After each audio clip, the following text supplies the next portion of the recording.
My name is Darryl Kwao. In our first story, the Customs Division of the Ghana Revenue Authority would now have access to the correct values of imported goods from originating countries this year. That's the assurance by the Commissioner General of the Ghana Revenue Authority, Emmanuel Kofi, as the authority introduces the GF Trade and Temporary Vehicle Importation Monitoring System. He said this will allow the division to rake in higher revenue by offsetting shady deals. He was speaking at a management retreat organized by the Ghana Revenue Authority in Kumasi. The focus for 2018, in addition to the reforms, include the introduction of the GF Trade and the Temporary Vehicle Importation Monitoring Systems. The GF Trade Database Evaluation Tool, acquired with support from the NIDA, which enables customs to have access to the correct values of imported goods from the countries of exportation and also verify values declared by importers or declarants. This would enable customs breaking higher revenue by discovering fraudulent declarations. The development and installation of the Temporary Vehicle Importation Monitoring System will track temporarily imported vehicles which have overstayed, as well as identify smuggled vehicles often being illegally used in the country. The risk management system will be enhanced more with the effective deployment of the post-clearance auditing processes. There will be a focus on customs house agents and freight forwarders generally, and even the shipping lines to ensure that manifests, bills of lading, invoices, and other trade documentations are not manipulated. Recalcitrant clearing agents will be banned from doing business with customs. Customs will adopt an anti-corrupt stance to serve as deterrence to fraudulent conduct. Customs will initiate the prosecution of recalcitrant clearing agents, importers, purported transistors, warehouse operators, even after recovery of all the necessary revenues. To the Ahafo region now, where hoteliers say the excessive tax regime is gradually killing the hospitality industry. Now, according to them, some of the taxes being demanded serve as a nuisance and stifles the growth of businesses, especially hotel operators and guest houses. Chief Executive of the Uzbek Hostel, Samuel Bennett, who was speaking for the hoteliers at the 2017 Ahafo Regional Tourism Awards night in Sunyane, appealed to government to scrap the numerous taxes so that businesses could thrive. Nesta Kafui Ajoma filed this report.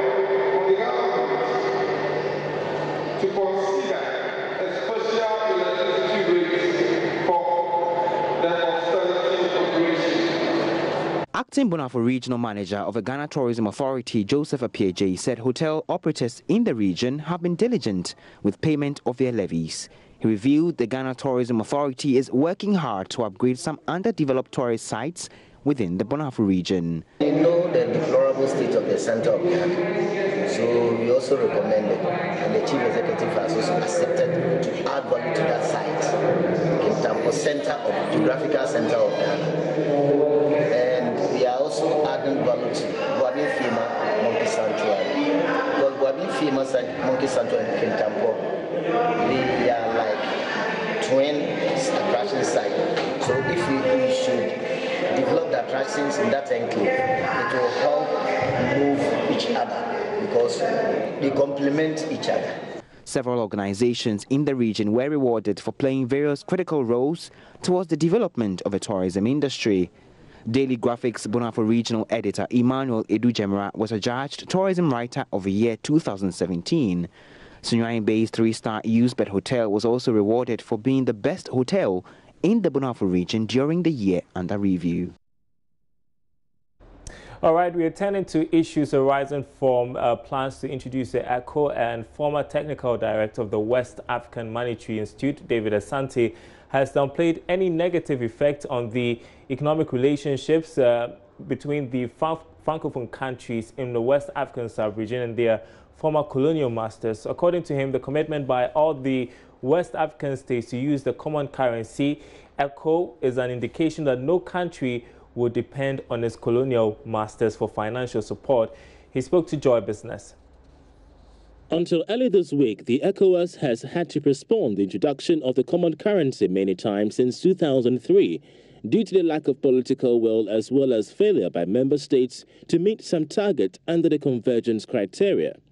Some people believe the adoption of a common currency for the sub-region could have negative consequences on trading between the former colonial master fronts, a development which has been downplayed by the former technical director at the West African Monetary Institute, WAMI, David Asante. I think, well, with time, I believe the Francophone countries themselves are aware that they cannot permanently depend on the former colonial master, if you like to call them.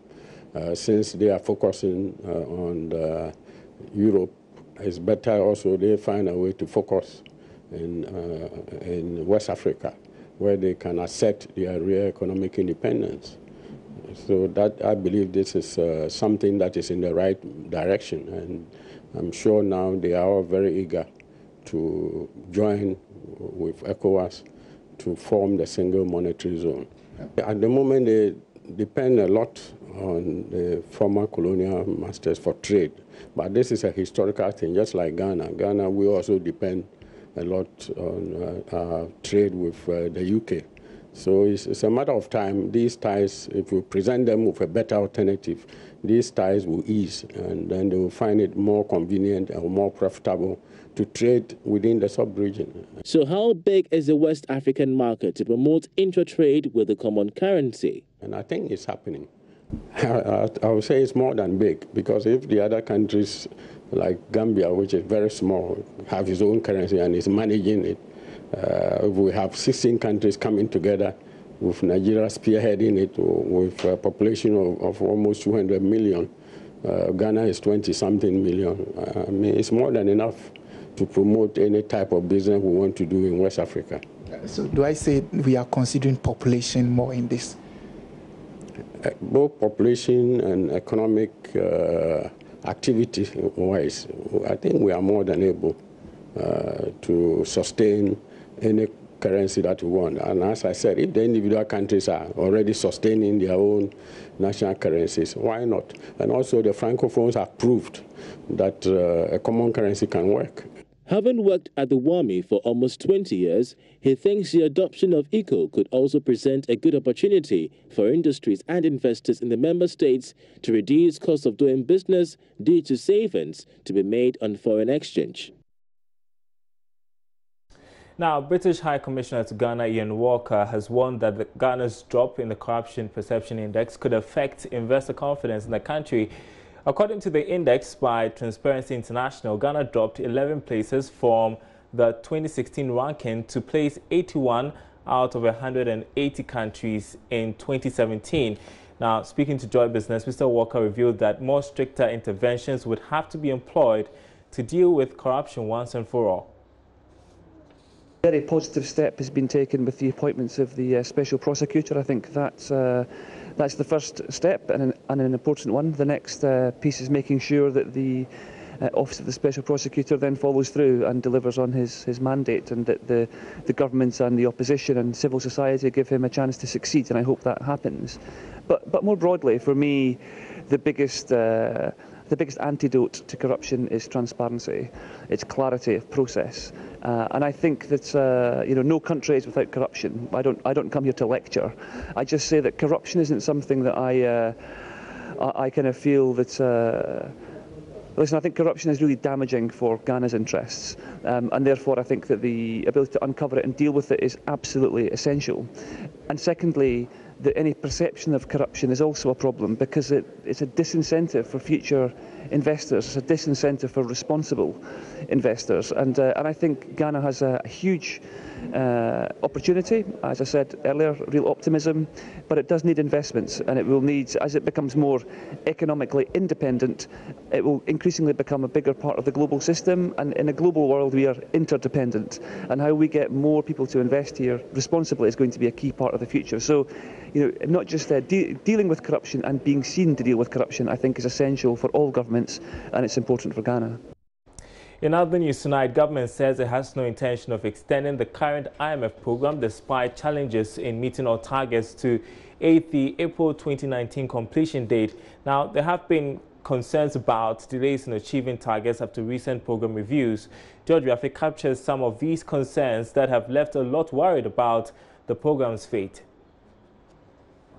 There are fears that delays in meeting some of these benchmarks under the program, especially after the 5th review last year, may leave government with no option than to extend the program again if it really wants to complete it. For instance, there are concerns about revenue numbers and whether government may be able to raise enough money to finance the deficit. There are even calls for additional revenue measures this year to avoid the budget overrun. The IMF wants some structural reforms introduced to help grow the non-oil sector of the economy. But with 3 more reviews before the end of the program, as well as those board meetings, and with the time left, followers of the program are worried that the completion date could be under threat. Meanwhile, Deputy Finance Minister Kweku Kwarteng tells Joy Business government is committed to working on all these concerns raised by the fund to end the program as scheduled. It's a burden of government to exercise self-discipline, to watch its expenditures, to mobilize as much revenue as it can, and to live within its means. You don't need an IMF here to do that, but we do recognize that sometimes when you are a new government like this, especially when your immediate predecessor took you into an IMF, and at the time you came into office, the indicators were worse than they were at the time we were going into IMF. It put you in a difficult position persuading the market that this time around you mean business. So it's okay to have the IMF here. We will work with them up to the close of 2018 and hope that we are able to close this program on a positive note so that the market will be comfortable with our economy. But ultimately, what would deliver us as a country is not the presence of a head teacher IMF holding a stick over your head. What would deliver us?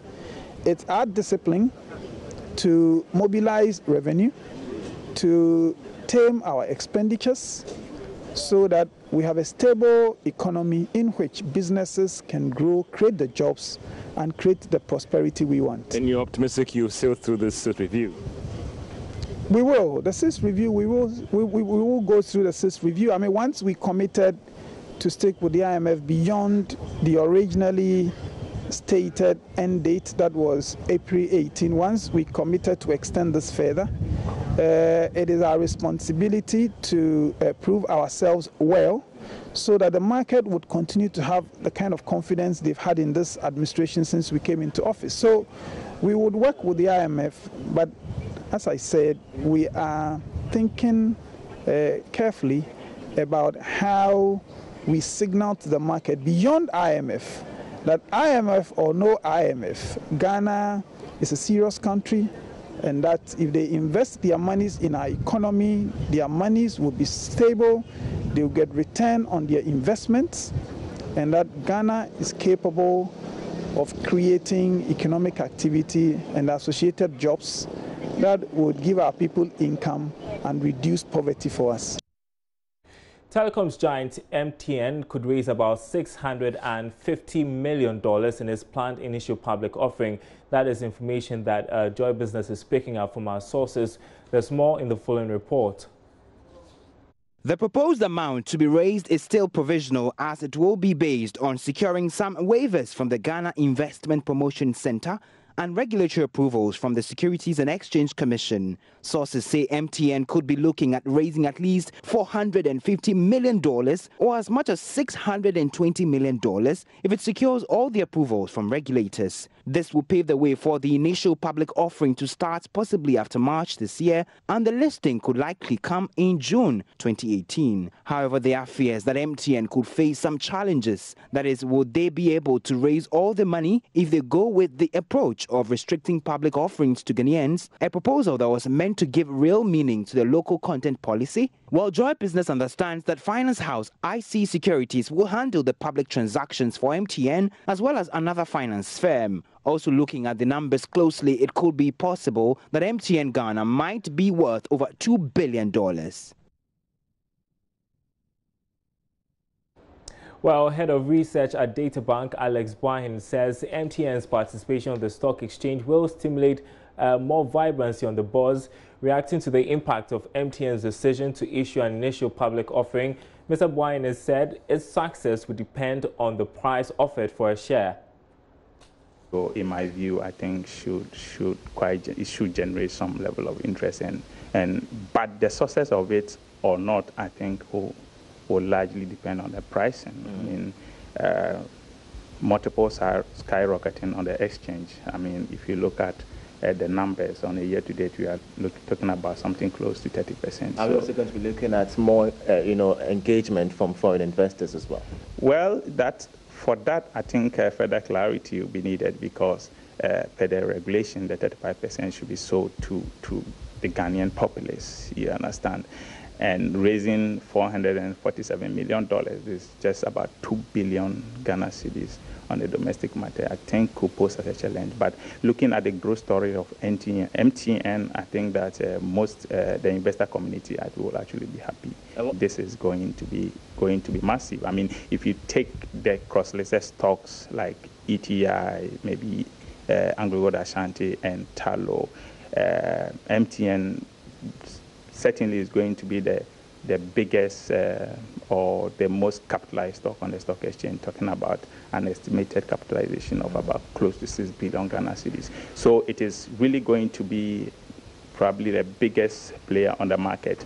But let me also highlight that it could potentially also deepen liquidity on the market. You know, our market, if you look at the numbers, liquidity has been one of the main challenges that we've been experiencing, and with having 35 billion listed, 35%, which translates to about 2 billion listed on the market, I think could improve liquidity if, and I choose my words carefully, if the investor base is diversified, because you could have a situation where the investor base could be highly concentrated with some few corporate shareholders.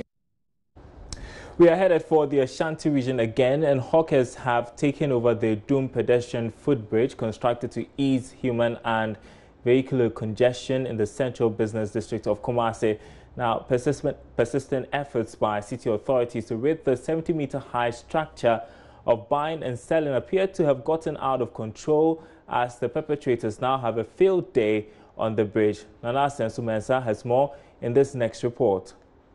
The over 2.2 million Ghana cedi footbridge virtually has little or no space any longer for pedestrians. Hey, New Balance, 20 now. Second-hand clothing sellers and other traders, food vendors, as well as beggars occupy every inch. The traders seek to justify their illegality with excuses they have no place to sell.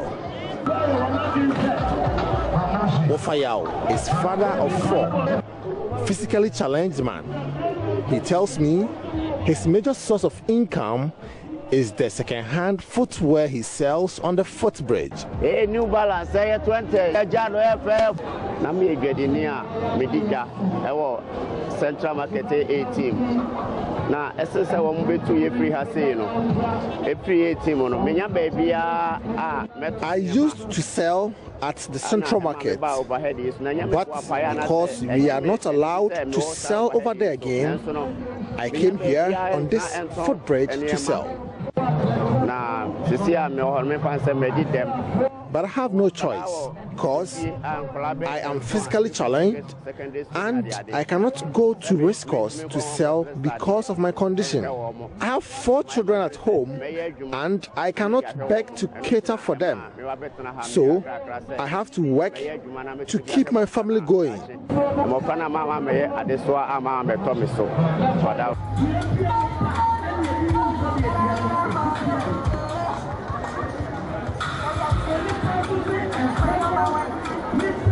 Fuseni Malik is also physically challenged.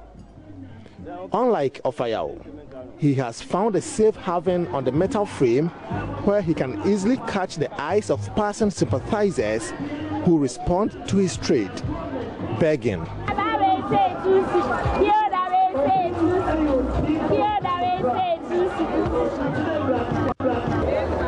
Now, these 2 physically challenged persons, among the many traders who are making ends meet on this footbridge, their fate lies in the hands of city authorities who have decided to drive them off this footbridge.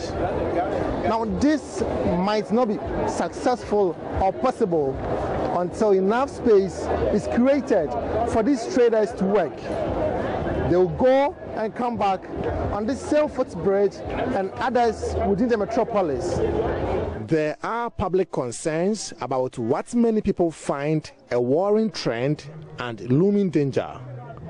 Construction experts are particular about the threat to the lifespan of the facility due to excessive weight people exert on it. Nana Poku is metro engineer. Or even footbridges that we construct for our pedestrians. It's exclusively for the use of pedestrians. It is not for any other activity. So I get angry when I see people trying to trade on our footbridges because, one, it makes it lose its strength, and for over a period of time it becomes vulnerable because it is not being used for the purpose that it's constructed. So I will entreat both the media and our citizens to make sure that we protect our infrastructure. Most footbridges are being included, and I've written several letters, but it is up to the enforcement agencies to make sure that they enforce so that they get rid of all these unnecessary hawkers. Attempts by city authorities to deal with congestion and other acts of lawlessness have always been fiercely resisted. Lawbreakers will always play the political card.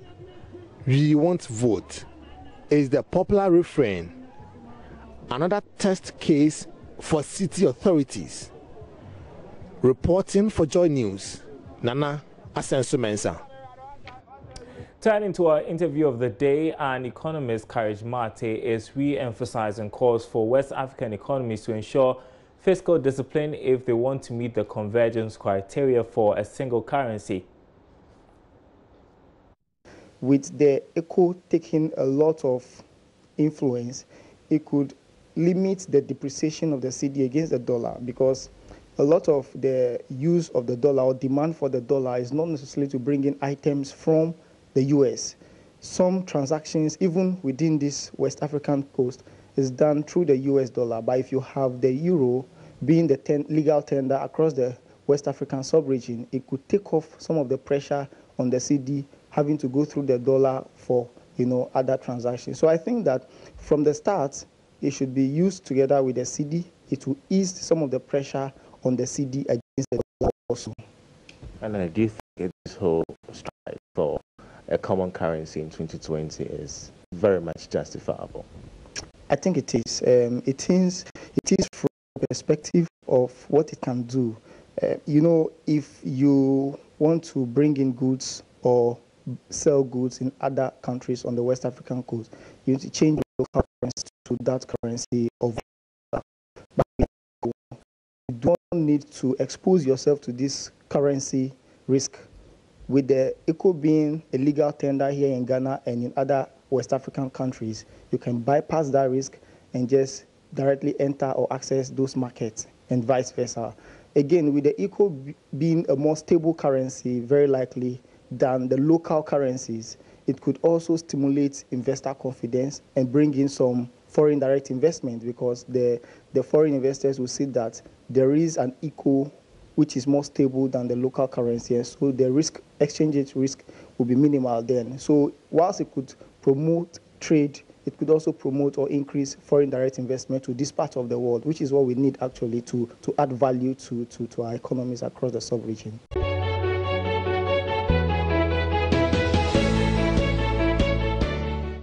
And that's Business Live tonight. My name is Daryl Carl. Thanks for watching. We are back next week. Do stay tuned.